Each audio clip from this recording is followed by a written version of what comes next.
virgin child summoned a demon to accompany her very sad day, so the demon appeared to accompany her for the rest of her life.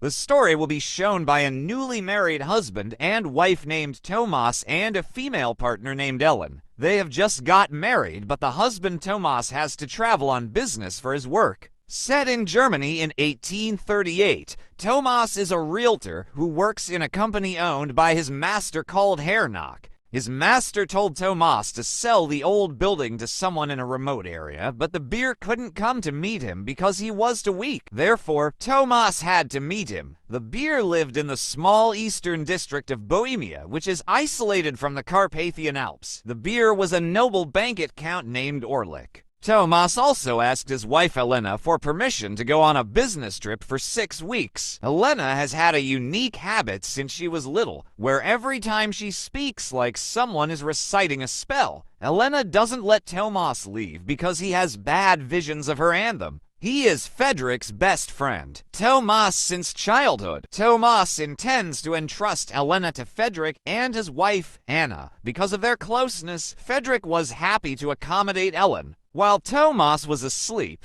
Elena prepared a locket that had been inserted into his cut hair so that Tomas would always remember her. On the other hand, apparently Herr Knock boss Tomas is a Satanist. He has made a contract with the devil for his wealth. When Tomas was about to leave, Elena left a pendant with Tomas to always remember him. Tomas promised that he would always send letters to Elena. On the way, Tomas saw a village. He stopped and was greeted with music by the residents. But something strange happened. All the residents seemed to laugh at Tomas. After that, the eldest came and told Tomas to leave, but Tomas expressed his intention to stay at the inn by paying double. He entered and was guided by an old grandmother who told him not to go to the castle and told Tomas to just go home. At night, Tomas woke up and heard a noise from the window, so he followed it. It was a ritual of giving a virgin girl to a vampire. When the resident was about to stab the vampire in the chest by saying the name of God, Tomas was shocked and screamed. Tomas woke up, but his shoes looked dirty, indicating that last night was not a dream, and when he left the inn, no one was there. Tomas continued his journey to go to Count Orlik's residence. In the middle of the dark road, Tomas saw a horse approaching him. Suddenly the door opened, as if indicating that he had to go in. This horse took him to Count Orlik's castle. Tomas nodded his head and followed him to the fireplace. Count Orlik said that Tomas was late, so his servants were already asleep.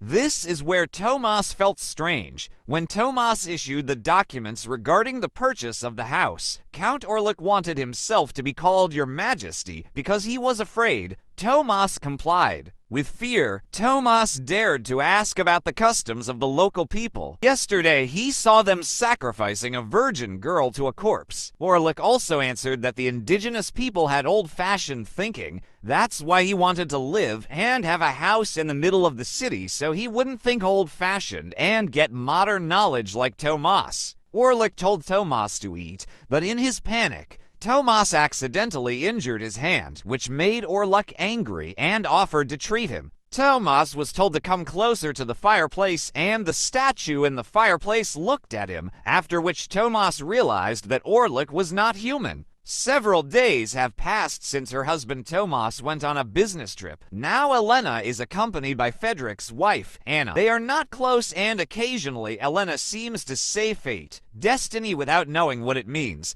Meanwhile, it seems that Tomas has woken up and now it is daytime. He looks for a way out but doesn't find one. Instead, he sees a strange bite mark on his chest. His memory recovered last night. He was forced to sign a letter that he didn't know about, and Orlik even asked about the pendant that his wife had given to Tomas. As a commission for the sale of Tomas' house, he was given a bag of gold. Orlik also asked Tomas to sign a letter that didn't know what was in it. He said that it was a letter from his ancestors. Because he was scared to death, Tomas was forced to sign it. Orlik left without returning Tomas' locket. Tomas realized that he was looking for a way out, but again and again he couldn't find it.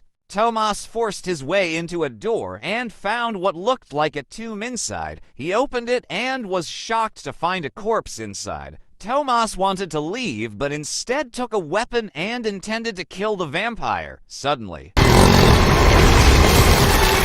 the vampire stood up and cast a spell on his pendant so that Elena would be affected by magic. Tomas ran away and was chased by dogs and ended up being sucked by the vampire. Fredrik brought in a doctor who diagnosed Elena as having sleepwalking and epilepsy. Fortunately, Tomas managed to escape. After waiting for a long time for Tomas, Elena still didn't get a single letter. Because of this, he was worried. Fredrik assured him that Tomas would be fine, but Elena's illness recurred. Meanwhile, his boss Tomas Hernock has been put in a mental hospital because he killed 3 sheep by biting them. And he always said to His Majesty several times, "Watch out for vicious dogs." The doctor was overwhelmed because almost every night, Elena now experienced epilepsy. At that time, fortunately, Tomas, who managed to escape, was saved by the Noon so that Tomas was treated. The doctor said that Elena had to be taken to specialist Dr. von Faraz because he was the only one who could diagnose Elena's illness so far. Faraz was the best doctor and her own teacher. He studied alchemy and mystical philosophy.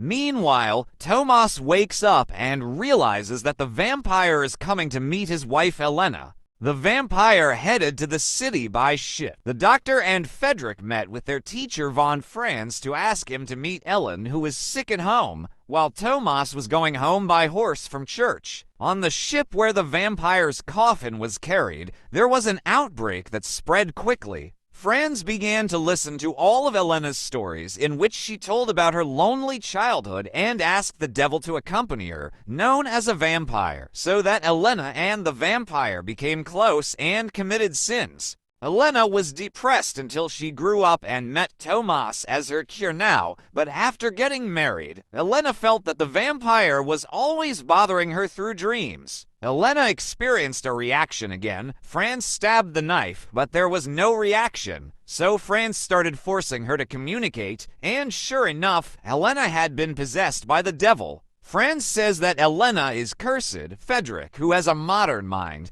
doesn't believe that. Inside the ship, the captain tried to open the chest and suddenly found many plague rats inside. The weak guard instead came in and gave a hair knock, which apparently was a trick to escape. Elena instinctively knew that Tomas had arrived. Tomas looked weak and helpless. Now Tomas believes what his wife always says about the strange things that Elena. Exactly at 3 a.m. outside, the police knocked on the door of Fredrik's house and showed that there was a broken ship carrying lots of plague rats. Apparently, it's true that Hernock is a subordinate of the vampire. He wants himself to be a plague-carrying rat king, but the vampire only focuses on his woman and doesn't care about Hernock. Now the plague has spread throughout the city, and many residents are affected by the plague. The doctor and Franz conducted research on the people on the ship. Their bodies did not have blood, and it was impossible for rat bite marks to have very wide jaws. Orlik begins to spread his evil magic in the city,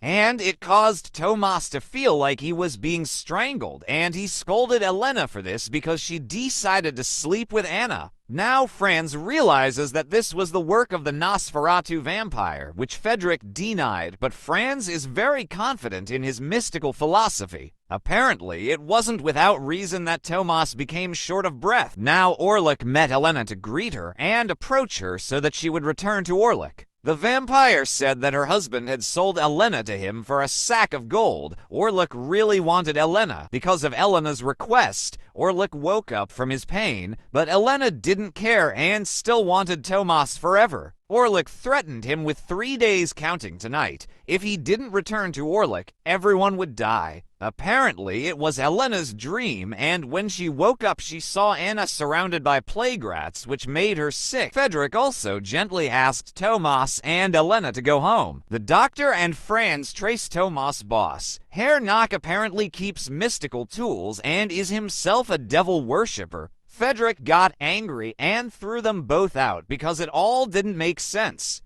Apart from being a traitor, Frederick also has an important position in the government. In the book that Fres found in Harnack's room, it is said that this plague can end if a beautiful girl can offer her love to a vampire and the Nosferatu vampire plague will disappear. In the middle of the night, Anna heard the voices of their children screaming, and when they saw them, they had all been killed by the vampire, and I was killed too. At the funeral, Frederick was angry with Elena because he thought she was bringing disaster,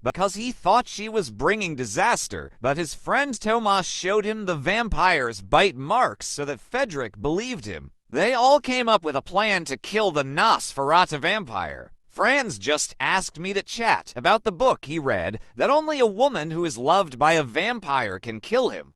Elena must give her love to the mustard and make love until the sun rises at the first crowing of the rooster so that the plague can end. Meanwhile, Franz will plan a fake hunt so that Elena can carry out her duties and not be disturbed by her husband Thomas. Elena also stated that she really loves Thomas, and the final farewell without Thomas knowing. At the house meeting, Frederick was not there. Because of that, they thought that he was at the grave of his wife and child. And it's true that Frederick felt so sad about this incident that he decided to end his life in his wife's kiss. Because they didn't want the plague to spread, they burned it. They went back to hunting vampires and found the resting place of a vampire. Thomas opened it and stabbed Silver in his heart, but that wasn't enough. Harnack even asked to be killed because all his wishes were not granted by the Nosferatu vampire. He said he was more concerned about meeting the woman than himself. Thomas rushed to meet Ellen, but Fres said that it would definitely happen. Here Thomas realized that it had been planned by Franz. Now that Ellen is ready and accepts her fate,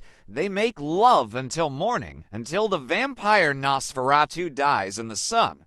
Elena resignedly accepted her fate and saved all humans from the plague. Very touching ending.